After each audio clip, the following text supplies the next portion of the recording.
ګرانو کتونکو دا وخت د نوښار د کپړې مارکیټ کې ولاړ یم او ډېر خطرناک اور لګېدلی دی.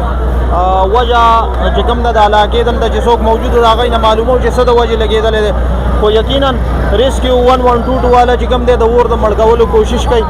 څنګه حال دی؟ خیر دی؟ بجان تاسو ښه؟ شکر دی. دا څه د وجې ولګېد اور؟ دا ځینې خلک وایي چې دا د پټرول له وجې لګېدی، د هغې وجې ډېر خلکو نقصانونه وشو. دنیا معلومه خلکو وشوې، چا پکې 50 لکه 10 لکه 40 یو کس نقصان شوی پکې، ځینو خلکو پکې بچ شو.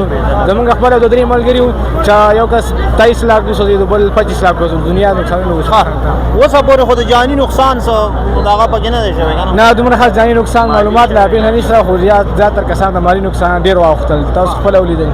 بالکل بالکل. تاسو کتی شئ دغه اور چې کوم دی ډېر خطرناک شدت اختیار کړی دی. اوسه پورې لا چې کوم دی چلیږي، ریسکیو والا چې کوم دی لګیا دي د اور د مړ کولو کوشش کوي.